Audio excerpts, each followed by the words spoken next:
Alright, this right here is the German Empire, also known as the Deutsches Kaiserreich, an empire in the heart of Europe, dominating its politics for almost 50 years. So what happened to this once great empire?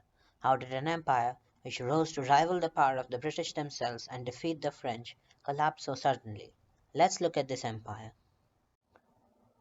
But before we look at the empire itself, let's rewind back a few decades.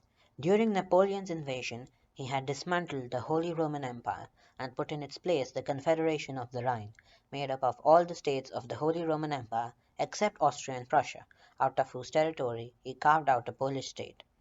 After Napoleon's defeat, the German Confederation was founded, led by the Austrian Emperor who was the president of the Confederation. After a crisis in Schleswig and Holstein, Prussia and Austria invaded Denmark, where Austria received Schleswig and Prussia took Holstein. After Prussia occupied Schleswig, Austria, Bavaria, Saxony, and other German states declared war on Prussia. Prussia formed an alliance with the recently united Kingdom of Italy and defeated Austria, annexed many territories, and formed the North German Confederation. After France declared war on the North German Confederation in 1870, the southern German states, except Austria, joined the North German Confederation and defeated France in 1871, while on the 18th of January 1871 in the Hall of Mirrors of the Palace of Versailles in France, the German Empire was proclaimed, with Kaiser Wilhelm I of Prussia as its first emperor. And all of this was done under the guidance of one brilliant diplomat, Otto von Bismarck, who was the chancellor. So now, having discussed the unification of the empire, let's look at the empire and what it did during whatever time it was alive. After the unification, Bismarck became the chancellor of the German Empire. His main goal was to make sure that France and Russia never allied with each other, so that Germany would not be surrounded. For this, he formed an alliance with Russia and Austria-Hungary called the League of the Three Emperors in 1881 and signed a non-aggression pact with Russia in 1887. Bismarck was not one for colonization and instead preferred to focus Germany's wealth on Europe itself to maintain the balance of power. Nonetheless, he held a Berlin Conference from 1884 to 1885 to regulate European colonization of Africa. Thus, in the end, Germany's colonies included German East Africa, or mainly just Kenya, German Southwest Africa or Namibia, Togo, Cameroon, German New Guinea, which was the northern part of the New Guinea, Kiachau and Tenzin in China, and the Caroline Islands and Samoa in the Pacific. Namibia itself is known for the Herero Wars, resulting in a genocide. Germany was quick to industrialize after its unification, quickly surpassing continental Europe in gross domestic product, and only third in the world behind the British Empire combined and the United States. Since it was late to industrialize, it modeled its industry off of the great industries of Britain, which developed over a long time. It was a huge producer of steel, chemicals, electricity, dyes, and through the seizure of Alsace-Lorraine or Alsace-Lothringen, became a major textile producer. General Helmut von Moltke had encouraged building of railroads during the Franco-Prussian War to allow more mobility of troops. Many rails converged at the city of Ruhr and continued on to the ports of Hamburg and Bremen. These were mainly used to support the rapid industrialization of the country to transport imported materials like food grains. However, during wartime, these industries were mostly focused towards building the war materials. Next up, the emperors, or better known as the Kaisers of Germany. There were only three, with only two notable ones. The first of these was Kaiser Wilhelm II, sometimes called Wilhelm the Great, who was crowned on the 18th of January 1871. In 1872, he mediated a minor dispute between the United States and Britain, siding with the United States and giving it the San Juan Island. On the 11th of May 1878, an assassination attempt was made on him by Abel Max Hödel, which Bismarck used as a pretext to ban the Social Democratic Party. Another attempt was made on his life by Karl Nobiling on the 2nd of May of that same year. He was the uncle of Tsar Alexander II of Russia and tried to mend relations after Russian interests were ignored in the Congress of Berlin, not to be confused with the Berlin Conference. However, Bismarck convinced him to enter into an alliance with Austria-Hungary. He died on the 9th of March 1888 and left the empire to his son Frederick III. Frederick III, or simply Frederick in English, who was a liberal, had the idea that a state shouldn't act against the interests of its people. He was noted for two major things. The first was getting married to Princess Victoria, the daughter of Queen Victoria of the United Kingdom, in an attempt to improve relations with the UK. And the second was dying, 99 days into his reign on the 15th of June 1888. The throne then fell to his son Wilhelm II, who is perhaps the most well-known emperor of this empire. Being the son of Frederick and Victoria, he was a cousin of Nicholas II of Russia and George V of England, on whom he would later declare war. His policies differed drastically from those of Bismarck's, and as such he dismissed the old chancellor in 1890, who would later die in 1898.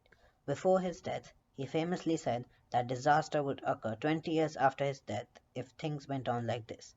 His prediction was off by only 4 months. Anyways, back to Wilhelm. He wished for Germany to be as great a world power as Britain was. His reign was filled with mishaps, but we will only talk about the main ones. He made 3 total visits to the Ottoman Empire. In his first visit, he secured the sale of German-made rifles to the empire. In the second one, he secured an agreement to build the Berlin-Baghdad railway connecting the two cities. And on the third one, he was just a guest. In 1905, he visited Tangier in Morocco and declared his support for Moroccan independence, which France saw as an obstruction to its interests in the area. Thus, a meeting in Algeciras in Spain laid down terms according to which France would control Moroccan affairs, but trade would be available and fair to all. Another crisis in Morocco erupted in 1911 when France sent troops into the area under the pretext of protecting the king. This, however, violated the terms of the Algeciras Agreement and resulted in Germany sending the Panther, its ship, to Morocco, which further soured Franco-German relations. Between 1898 and 1912, Wilhelm would sign 5 German fleet acts, which began the Anglo-German naval arms race. In his attempt to strengthen the German colonial empire, he decided to build up Germany's navy, and this was not okay with Britain. Britain introduced a new ship into their navy as a result, the HMS Dreadnought, which by the way cost over £1,000,000. As a result, the Germans and British ended up maniacally increasing their naval vessels to the point where they both had more vessels than the entire Europe combined. This ended in 1912 after the cost of this became too high to bear for either country. So here on we enter the phase of the First World War, the war that not only doomed the Germans, but also many others. This war would end the Romanovs in Russia, the Habsburgs in Austria, the Hohenzollerns in Germany, as well as the Ottomans in the Ottoman Empire. On the 28th of June 1914, Archduke Franz Ferdinand of Austria was murdered by Gavrilo Princip, part of the Black Hand. This was followed by what is known as July Crisis, where Wilhelm issued the blank check, whereby he agreed to support any action taken by the Austrians. The Austrians, on the 28th of July 1914, declared war on Serbia, and Russia declared war on Austria. Germany, honoring its agreement, declared war on Russia, and fearing a French intervention, declared war on France as well. Thus began the First World War. Germany enacts the Schlieffen Plan, where they planned on defeating France before Russia could bring its force to bear, then invade Russia and win the war. But France had defenses on their German border to protect them from such things. And so Germany made a very consequential decision. They invaded Belgium. Britain had previously promised to protect Belgium's independence, and Britain honored this by declaring war on Germany. So everyone knows how the war went.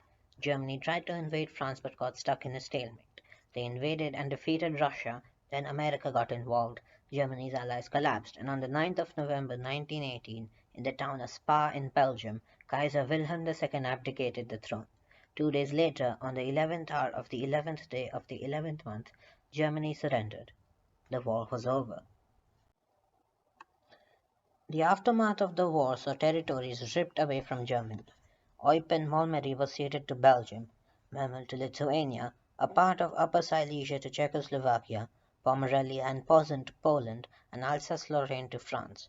Schleswig-Holstein was to hold a plebiscite on who to join, where Schleswig voted to join Denmark and Holstein voted to remain part of Germany. Danzig became the Free City of Danzig. Saar and the Rhineland came under Allied occupation for 15 years.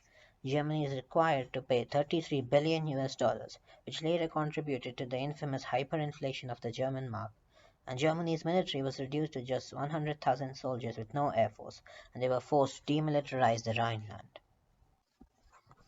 In conclusion, this empire, that existed for whatever time it did, managed to totally revolutionize and revamp the European continent. The disturbed balance of power left in the wake of its creation was sure to create resentment against it. The post-war Germany saw the Treaty of Versailles as a disgrace, and eventually led to the rise of the Third Reich and the start of the most disastrous conflict in human history.